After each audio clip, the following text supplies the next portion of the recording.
Voilà, alors pour la première séance de l'après-midi, donc j'enchaîne et je vais m'introduire moi-même, euh, puisqu'en fait la première partie de l'après-midi, c'est une partie donc plutôt historique. Donc l'idée, c'est que, évidemment, on a beaucoup parlé de Robert Fulton et du Nautilus, mais finalement, ça serait quand même intéressant de se poser un peu sur le sujet. Et en fait, je m'y suis collé parce que dès le début du travail collectif qu'on a eu sur ce sujet-là, j'ai commencé à m'intéresser au Nautilus, à embêter tout le monde dans mon entourage avec ça, et puis progressivement à trouver des choses sur Fulton, et puis en découvrir d'autres. Et finalement, ce personnage, comme le dira Sylvain tout à l'heure, Robert Fulton, en France, c'est quelqu'un qu'on ne connaît pas du tout.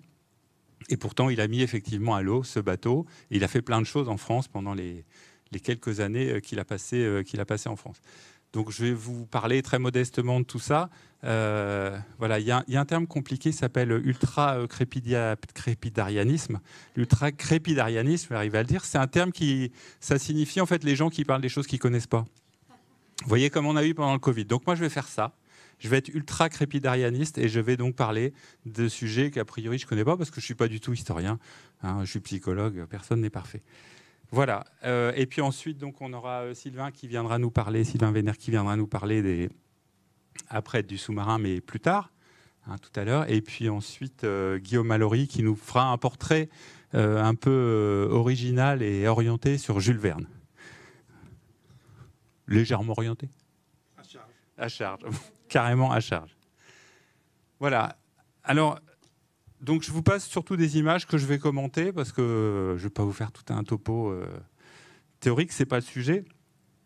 Donc voilà, j'ai choisi cette petite image parce qu'on n'a pas beaucoup d'images en fait de l'intérieur du Nautilus, et dans une revue pour les jeunes en 1920, on trouve cette couverture où on voit Robert Fulton qui est en haut, qui a la tête un peu dans son hublot, et puis les marins qui sont en fait à la manœuvre à l'intérieur du sous-marin.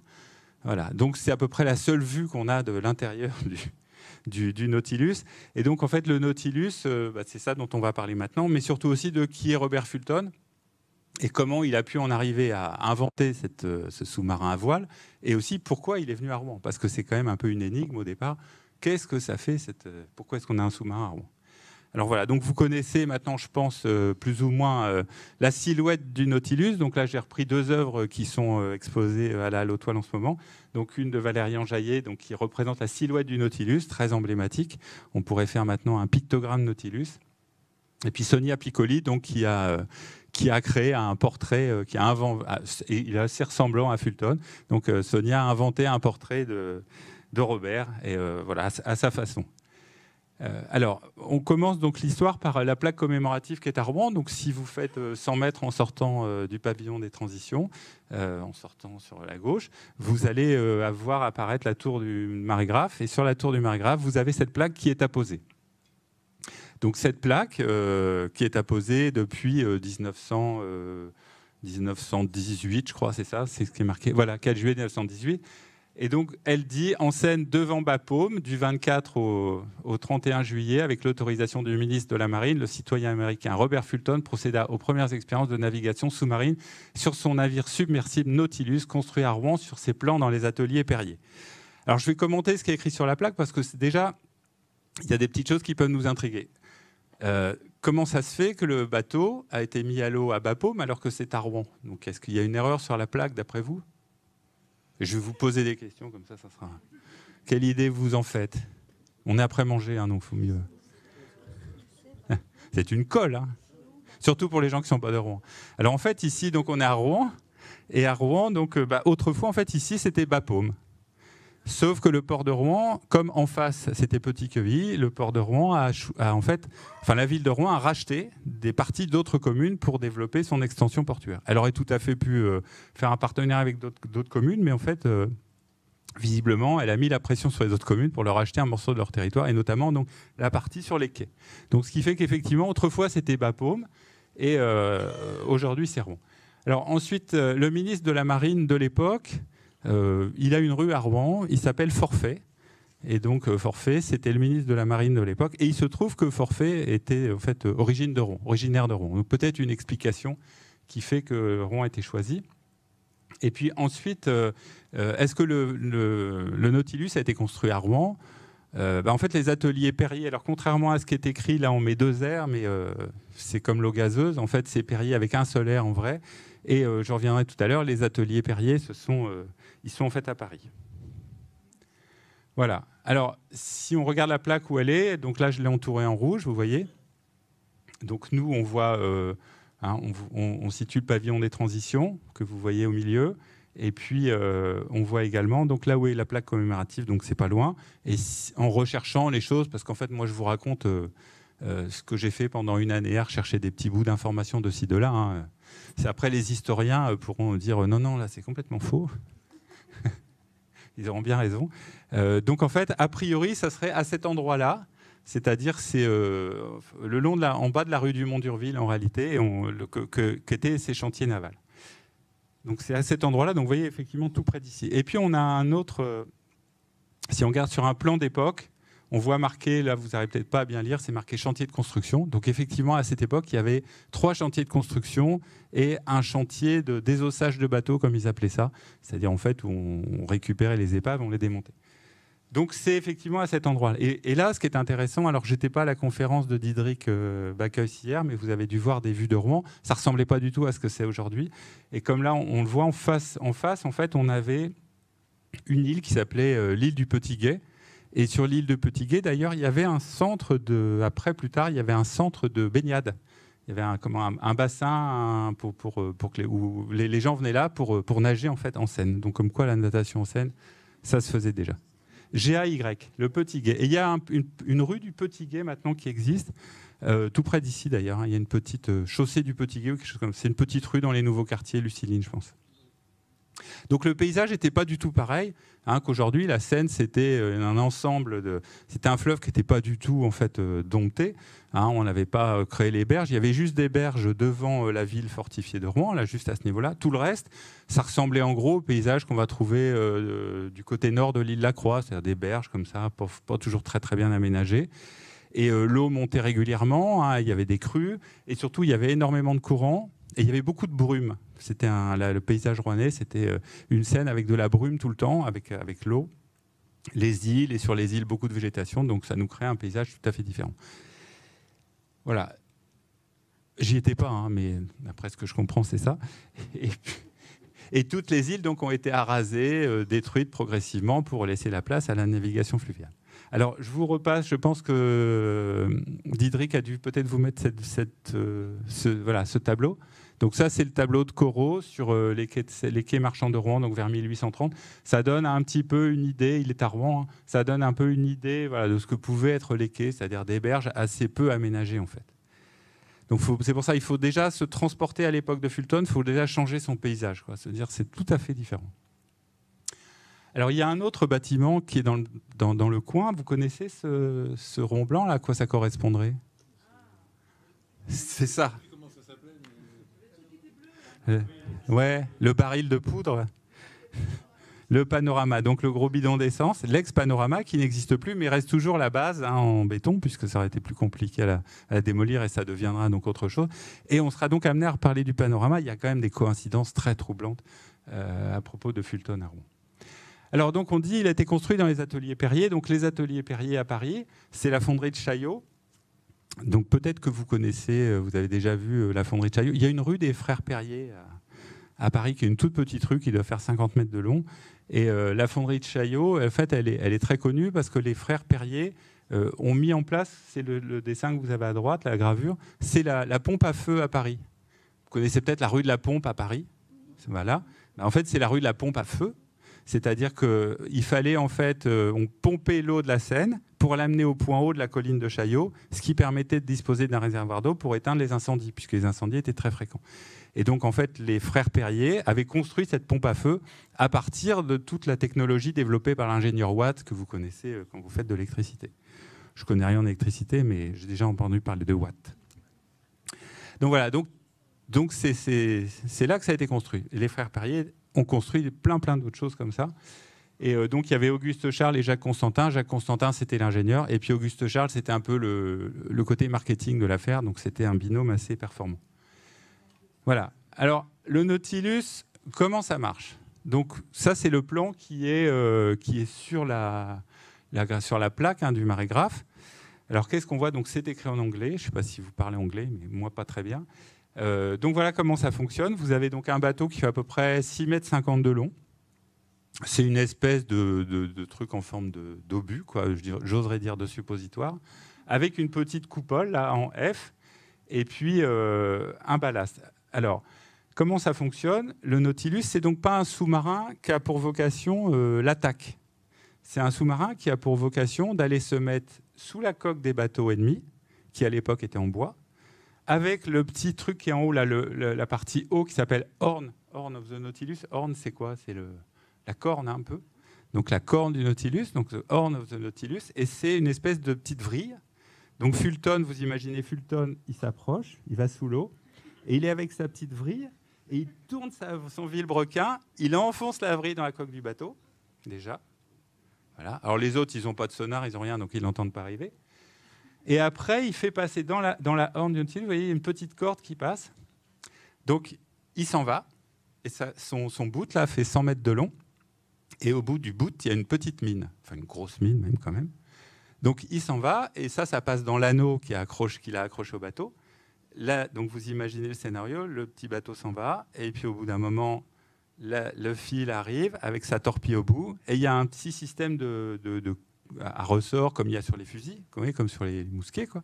Et puis donc ça va déclencher évidemment l'activation de la mine, et ça va faire sauter la mine. Et là, le bateau prend une mine par le fond, donc il est directement détruit, il coule. Voilà. Donc c'est ça l'idée c'est ça l'idée. Donc c'est bien un sous-marin qui a. Alors après, il y a plein d'autres, on va voir, il y a plein d'autres innovations. Mais donc c'est un sous-marin qui a en fait pour vocation d'aller couler les bateaux qui font du blocus dans les ports. Puisque Fulton, c'est quand même un Américain. Et en bon Américain, c'est un Américain plutôt de culture Quaker et donc très libéral. Donc lui, l'objectif, c'est de rétablir la liberté. Donc rétablir la liberté de navigation. Hein, et il rétablit donc la liberté de navigation en dégommant en fait les bateaux qui font des blocus dans les ports. C'est ça l'idée. Alors voilà, donc on ne va pas faire la guerre navale, on ne va pas aller... voyez, du coup, les Anglais, ils peuvent maîtriser les mers, sauf qu'ils peuvent faire ce qu'ils veulent sur les mers, commercer tout ce qu'ils veulent. Par contre, s'ils veulent mettre le blocus sur un port, on leur enverrait des petits sous-marins en dessous, et hop, on les coulerait. Donc voilà le principe du Nautilus. Alors après, vous avez toute une machinerie à l'intérieur. Donc on a vu tout à l'heure sur le petit dessin au début d'intervention que on a donc Fulton qui dirige la manœuvre, et il a 2 ou 3 équipiers qui sont donc à l'intérieur et qui actionnent des manivelles à fond pour faire tourner en fait l'hélice qui est au bout. Voilà. Donc ils sont un peu épuisés à la fin quand même. Et tout le sujet va se poser après de comment ils vont respirer évidemment là-dedans, parce qu'à l'époque, on peut pas. Ce matin, on a parlé du Nautilus qui était pas de comment ça s'appelait le bateau, voilà, Ulix, c'est ça. Ulix donc qui est complètement autonome, qui n'a pas de câble. C'est pareil, le Nautilus, c'est une innovation par rapport à des sous-marins antérieurs, c'est qu'il est autonome. Il n'a pas de câble qui permettent à l'équipage de respirer. Donc, il faut qu'ils tiennent le coup. Ils ont des bougies à l'intérieur. Vous imaginez, donc ils s'éclairent à la bougie. Et Fulton aussi a créé le petit truc au-dessus. Là, on a fait un hublot. Il a commandé par la suite un hublot en verre pour pouvoir avoir un peu de lumière. Alors, il ne va pas profond. Hein, il a juste besoin d'aller sous les bateaux. Et vous imaginez aussi que les ports à l'époque n'étaient pas toujours... Enfin, c'est peut-être pas toujours le cas, mais on ne voyait pas forcément beaucoup ce qui se passait sous l'eau. Hein, et il y avait pas mal de trucs qui flottaient et l'eau n'était pas forcément très, très claire et transparente. Donc, on ne voit pas arriver le bateau, quoi. Alors ça, ce sont ça c'est la maquette à l'échelle 1 du Nautilus qui est au musée de la mer. Alors je ne sais pas s'ils l'ont raccrochée, si on peut la voir, mais à un moment donné, elle avait été... Voilà, vous pouvez nous dire? Pas encore. Très bien, voilà. Donc en fait, la maquette, je crois qu'à un moment donné, vous avez fait un peu de nettoyage et puis elle avait été abîmée. Voilà, parce qu'elle est effectivement quand même très fragile. Oui, c'est une maquette, mais au 1-1. Et donc l'intérêt, c'est qu'on la voit en coupe, donc on voit à l'intérieur comment effectivement toute la machinerie fonctionne. Alors vous voyez qu'à l'avant, il y a un compartiment étanche pour l'encre et tout ça. Et puis en dessous, il y a un ballast. Au fond, il y a un ballast, c'est-à-dire que le Nautilus, en fait, c'est le coquillage Nautilus, c'est un coquillage qui a une vessie natatoire, donc qui gonfle et qui le vide au fur et à mesure. Et c'est en fait le nom du Nautilus vient de là. C'est l'inspiration de ce coquillage qui monte et qui descend simplement en activant sa vessie. Nous, ça ne nous fait pas ça quand on nage.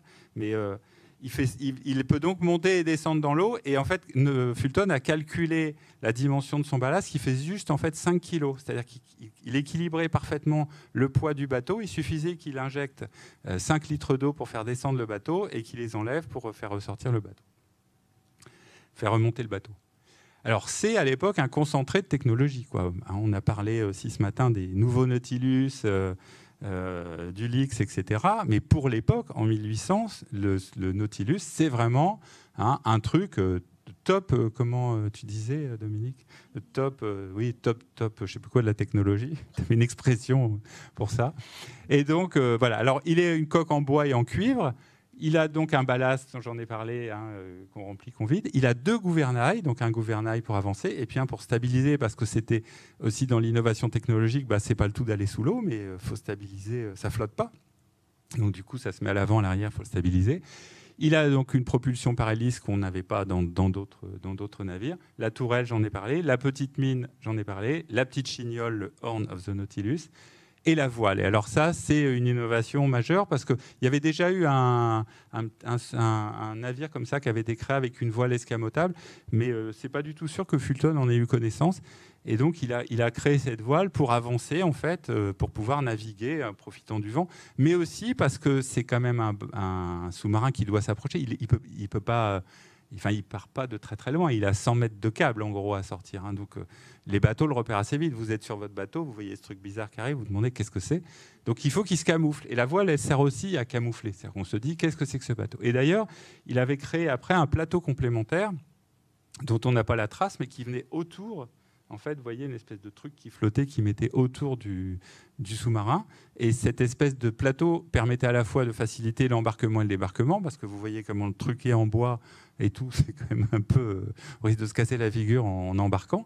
Mais surtout, cette plaque, elle permettait aussi, avec la voile et la petite plaque dessus, de faire passer son sous-marin pour un bateau tout à fait ordinaire. Et donc, s'approcher au plus près de l'ennemi. Donc c'est pour ça que je dis un concentré de technologie, parce que pour l'époque, il y avait plein de choses. Alors, Fulton, il n'a pas inventé des quantités de choses. C'est, moi je dirais, un ingénieur et c'est un ensemblier, c'est-à-dire c'est quelqu'un qui a repéré des technologies, qui les a combinées entre elles pour arriver à produire son résultat, et surtout qui les a fiabilisées, à la différence de beaucoup d'autres qui avaient déjà parfois inventé des procédés. Lui, dans tout ce qu'il a fait, il a toujours vraiment été très très méticuleux pour faire en sorte que ça marche et que ça soit exploitable. Parce que, je disais, Fulton, c'est un libéral et c'est un commercial. C'est-à-dire que lui, il veut aussi gagner de l'argent. Et il aime bien gagner beaucoup d'argent. On verra peut-être pourquoi dans son histoire. Et donc, l'idée, c'est quand même que son affaire soit rentable. Et pour que ça soit rentable, il faut que ça soit crédible et que ce soit fiable. Donc, avec son Nautilus, lui, il voulait couler des bateaux. Et en fait, il se faisait payer au bateau coulé.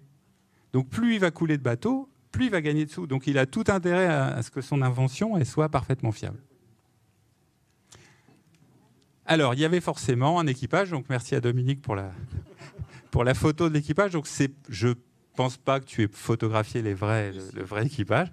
Donc, où l'on ne reconnaît pas Robert Fulton en haut à droite, parce qu'il n'a pas tout à fait la même tête, mais on pourrait. Et puis, donc, en fait, il y avait 2, parfois 3 hommes d'équipage. Voilà. Après, au début, il y en avait 2, puis après 3, parce que plus on pédale moins vite, plus on avance moins rapidement. Donc, il lui fallait effectivement des gens pour actionner son hélice. Alors, l'équipage, j'en parle parce que Fulton aussi avait pris soin, quand il négociait avec le directoire le financement du Nautilus, il avait dès le début demandé à ce que ces marins bénéficient à la fois de commissions pour être rémunérés, que ce soit reconnu comme tel, ce qui n'était pas forcément le cas. On payait l'équipage, mais lui, il voulait qu'il soit aussi intéressé dans les résultats, comme ça il est motivé. Et puis, il voulait surtout aussi qu'ils soient considérés comme des marins. Parce qu'à l'époque, et c'est une des raisons pour lesquelles le Nautilus n'a pas si bien fonctionné, c'était considéré comme un acte de piraterie. C'est-à-dire ce moyen d'aller faire couler les bateaux en leur collant une mine sous la coque, c'était pas de la navigation, c'était de la piraterie, c'est-à-dire vraiment c'est des barbares, quoi, c'est des forbans, quoi. Et donc lui demandait à ce que son équipage soit inscrit maritime pour ne pas être considéré comme des pirates au cas où ils seraient capturés, parce qu'évidemment il y a quand même ce risque qu'ils soient capturés. Voilà. Alors, j'ai encore un petit peu de temps. C'est toi qui fais le gardien du temps, Véronique, la gardienne du temps. Ah, ok. Alors donc Fulton, c'est une célébrité aux États-Unis. Il y a, vous voyez, donc il est Il y a un Fulton Park à New York avec une super statue. Voilà. À la Chambre des représentants, ce qui est quand même pas rien, il a une statue. Il est sur des billets de banque de $2, donc à droite avec Samuel Morse. Donc c'est la science qui présente la vapeur et l'électricité au commerce et à l'industrie. Vous voyez, donc vraiment l'orientation commerciale de chez Fulton. Donc il est très connu. Il y a 2000 noms de rues Fulton à peu près aux États-Unis. Et il y a 3 comtés qui portent son nom. Un en Ohio, il y en a un en Pennsylvanie, le comté où il est né. Et puis il y en a un dont vous avez entendu parler récemment, qui est en Géorgie. Et le comté Fulton en Géorgie, c'est là où se trouve une certaine prison où un certain ancien président a dû se présenter récemment. Vous voyez ? Donc c'était dans le comté de Fulton. Alors, il est né en 1765. Donc, alors dans certaines biographies, on dit que Fulton était pauvre. En fait, vous voyez la maison de naissance de Fulton. C'est quand même pas pour 1765 une maison, une masure. Donc il avait une maison et voilà. Donc sur la côte est, alors c'est tout l'environnement de Fulton, c'est donc tous ces émigrés irlandais et écossais qui sont venus s'installer et qui formaient des communautés de type Quaker, donc avec des valeurs morales affirmées, effectivement qui étaient pour le libéralisme, mais en même temps qui étaient très impliqués dans l'abolition de l'esclavage. Donc ses parents, j'ai retrouvé les photos, le portrait des parents de Fulton. Donc, alors Fulton, donc, son père meurt à 3 ans. Donc Madame Fulton se retrouve donc veuve avec 5 enfants. Donc effectivement, ça veut dire que là, il faut apprendre à se débrouiller dans la vie, quoi, rapidos, parce que quand même, il n'y a pas d'aide sociale, etc. Donc il y a la solidarité évidemment des autres personnes, mais quand même, elle se retrouve avec ses 5 enfants. Et donc Robert, très vite, elle le pousse à faire des études, enfin voilà. Alors dans le contexte aussi dans lequel on est, c'est la guerre d'indépendance des États-Unis. Si vous vous rappelez vos lointains cours d'histoire, peut-être.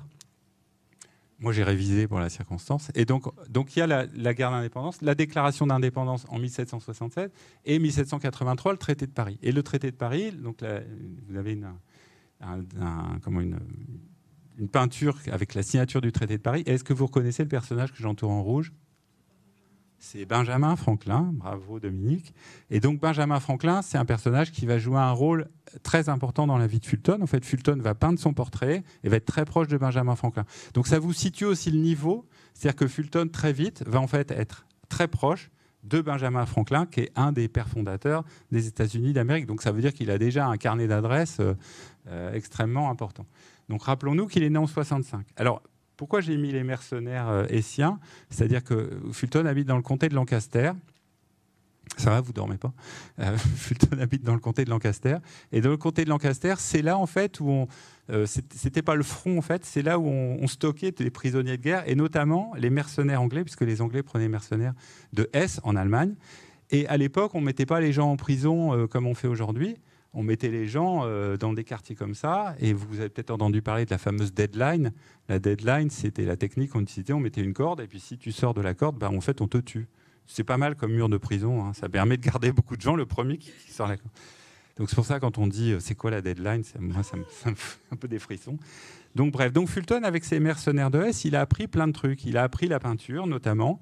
Il a appris beaucoup de choses en mécanique, et il a appris beaucoup sur les armes à feu, donc les torpilles et tout ça. Il a beaucoup observé, mais sans être directement dans le conflit. En même temps, il était très vite en contact avec des prisonniers de guerre et il a été en contact avec des gens qui étaient très versés dans l'armement. Voilà, alors cette photo-là, j'en parle pas parce que j'aurai pas le temps, ou je pourrais y revenir plus tard.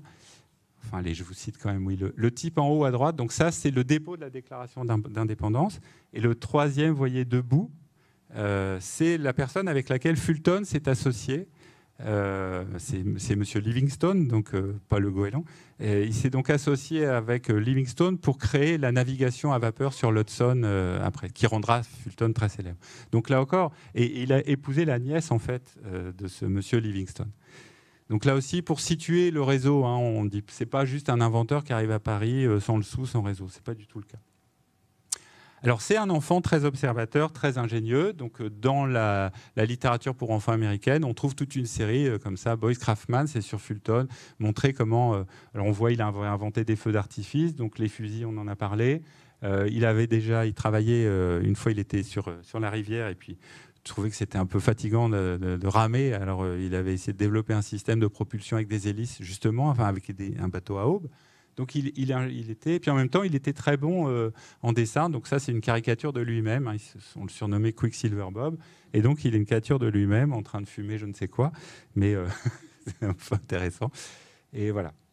Alors ensuite, il s'installe à Philadelphie. Donc, vous voyez, il est tout jeune. Hein. Il va chez un joaillier à Philadelphie. Il s'installe là-bas. Et là, à Philadelphie, il va donc être proche de Benjamin Franklin. Et il va rencontrer toute la bonne société de Philadelphie. Et donc, il s'installe dans cette rue de Philadelphie, qui est tout près de la rivière. Alors ensuite, il part en Angleterre pour des raisons de santé. On lui conseille d'aller s'installer là-bas parce qu'il n'était pas très... Il avait des problèmes un peu pulmonaires. Je ne vois pas bien en quoi aller en Angleterre. C'est une cure pour les gens qui ont des problèmes pulmonaires, mais voilà. Et donc, il va là-bas sur la recommandation de Benjamin Franklin, mais aussi il va donc s'installer avec le peintre Benjamin West. Donc, Benjamin West, c'est un peintre extrêmement célèbre puisqu'il deviendra le directeur de la Royal Academy of Art, enfin vraiment le top du top.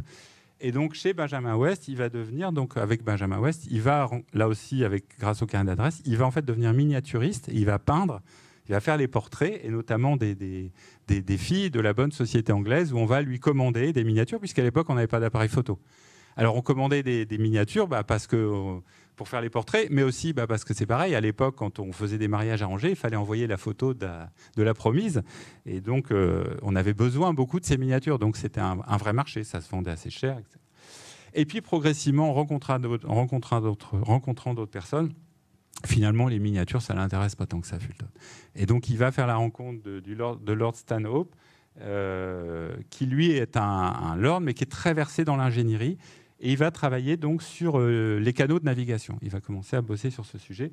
Et j'ai mis cette gravure parce que je trouve, vous voyez, le côté artistique et ingénieur. À l'époque, les planches des ingénieurs, et notamment celles de Fulton, sont toujours extrêmement soignées, avec des décors, de la perspective. Il y a toute une ambiance. On ne fait pas juste des dessins techniques, quoi. Voilà, donc vous voyez, il fait ça. Alors, c'est un ingénieur très prolifique. Hein, il va obtenir son diplôme d'ingénieur en 1795. Donc là, il a laissé tomber la peinture. Il écrit un traité sur les canaux de navigation. Je l'ai mis en français parce c'est comme ça qu'il a approché en fait, le directoire pour ses inventions. Et il dépose des brevets pour des canaux à plan incliné, le sillage du marbre, la filature. Enfin bref, il n'arrête pas.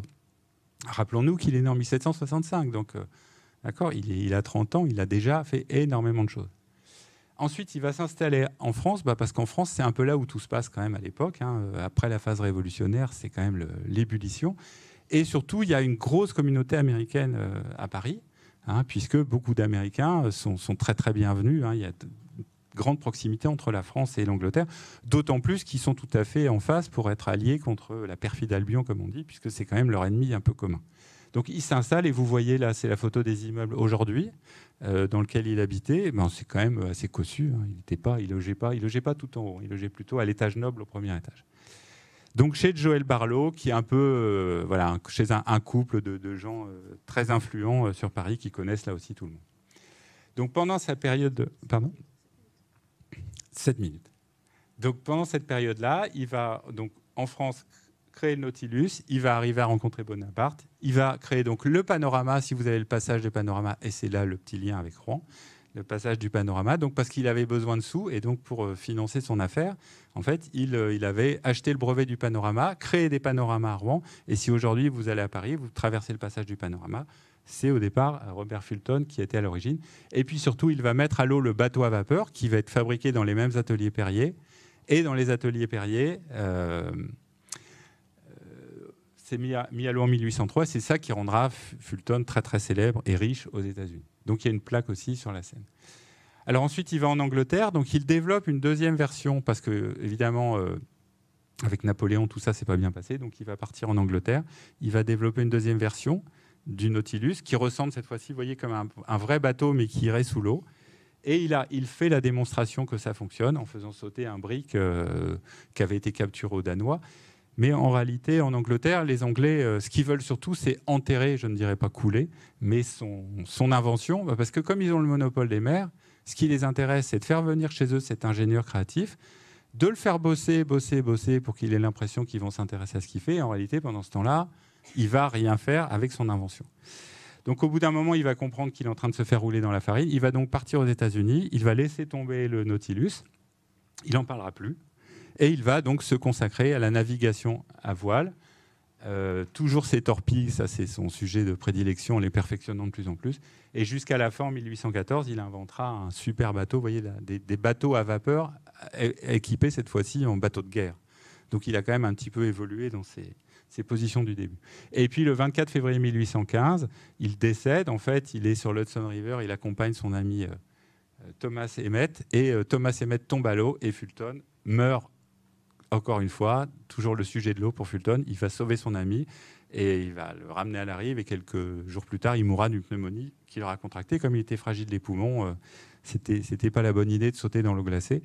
Et en tout cas, il a sauvé son ami. Alors, Thomas Emmett, j'ai mis son portrait parce que c'est un avocat très, très célèbre. Hein. En fait, c'est un Irlandais qui était pour la cause abolitionniste et qui a dû s'enfuir d'Irlande et tout.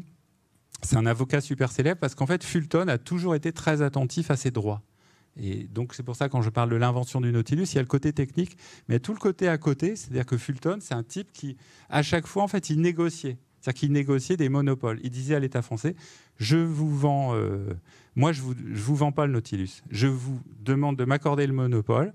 Et quand j'aurai, je vois que tu te rapproches, quand j'aurai abattu un bateau, vous me donnerez 4 000 $. Mais il n'y a que moi qui pourrais faire ça. Donc il mise. Et c'est pour ça qu'il investit, il a besoin du panorama, il a besoin de beaucoup d'argent pour investir, mais surtout il veut avoir le monopole après, en misant. Bon. Donc après, comme ça ne va pas marcher, il va laisser tomber, mais c'est ce qu'il a fait sur la navigation fluviale. Il avait le monopole de la navigation fluviale. Voilà. Alors, je passerai donc sur David Bushnell. Et les étapes, alors vous pouvez consulter le dernier numéro d'Historia qui est quand même bien fait sur le sujet. Il y a tout un article sur les pérégrinations du Nautilus. Et donc, je vous mets juste la citation. La commission qui avait donné l'avis favorable a dit conseiller qu'on choisisse la basse Seine, donc en fait Rouen, pour essayer le Nautilus en enveloppant le tout d'un mystère impénétrable. Et en fait, c'est pour ça qu'on n'a rien sur le Nautilus à Rouen, c'est parce qu'en fait, c'était la guerre secrète. Et dans le chantier naval, à côté du chantier dans lequel a été construit, enfin assemblé le Nautilus, pas construit, il y avait un chantier qui en fait construisait des bateaux en vue du blocus de l'invasion de l'Angleterre, en fait. Puisque Napoléon avait ce projet-là pendant tout un temps. Donc ça, c'est le panorama. Et donc, quand même, il a quand même été mis à Paris, je le dis quand même, en vrai, le Nautilus. J'ai retrouvé ça il n'y a pas longtemps. C'est le musée de la Marine qui me l'a envoyé. Et en fait, le Nautilus a été mis à l'eau à Paris le 13 juin, en réalité, et pas à Rouen le 24 juillet. Mais bon, l'honnêteté m'oblige à le dire. Alors après, il est parti au Havre. Il est parti au Havre, il est parti à Grand-Camp, donc avec sa petite voile et tout. Ça fait quand même une sacrée traversée qu'il a fait. Il est allé à Grand-Camp pour dégommer des bateaux anglais qui étaient sur les îles Marcouf. Et donc son bateau a bien fonctionné. Après, ça s'est arrêté pendant 1 an et il a construit un deuxième bateau qui a été donc utilisé à Brest. Et puis là encore, il a réussi à faire couler quelque chose. Mais finalement, comme Napoléon pensait de lui que c'était un charlatan, après, il est parti en Angleterre. Et puis il s'est consacré au bateau à vapeur.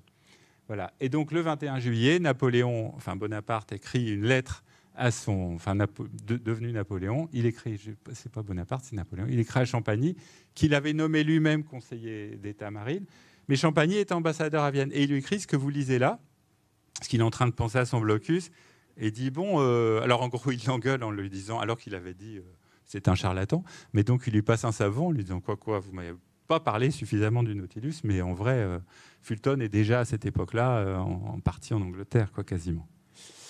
Voilà. Et le Nautilus refera surface, et je conclurai juste là-dessus. Donc, vous avez une statue d'Émile Duboc à Barentin qui a exhumé en fait tous les courriers, les échanges de courriers qui étaient au ministère de la Marine. Donc, on le doit à un gars de Barentin, Émile Duboc. Et puis, après, comme tout ça était tombé dans l'oubli, Fulton avait pris soin de mettre ses plans dans un tube en métal qu'il avait confié à un ami en Angleterre. Et on a retrouvé 70 ans plus tard dans une vente aux enchères, grâce à ce monsieur William Barclay Parsons, qui est retombé en fait sur les plans du Nautilus qui avait été créé par Fulton, qu'il avait mis à l'abri justement pour pas que les Anglais s'en emparent. Voilà. Et dans le journal de Rouen, on retrouve la mention pour l'édification de la plaque, mais ça, vous pouvez le retrouver en ligne dans les archives départementales. Et je voulais juste vous montrer ce personnage pour conclure. Donc, Nautilus a donné... Enfin, le Nautilus, on le retrouve dans une série américaine qui s'appelle The Triton, que je n'ai pas réussi à retrouver, on ne le retrouve pas en ligne, ce qui relate, en fait, les projets, c'est une fiction, et le projet d'invasion de l'Angleterre par Napoléon, et l'acteur qui incarne Fulton s'appelle Rite de Rouen. J'ai quand même trouvé ça assez extraordinaire. Voilà, merci.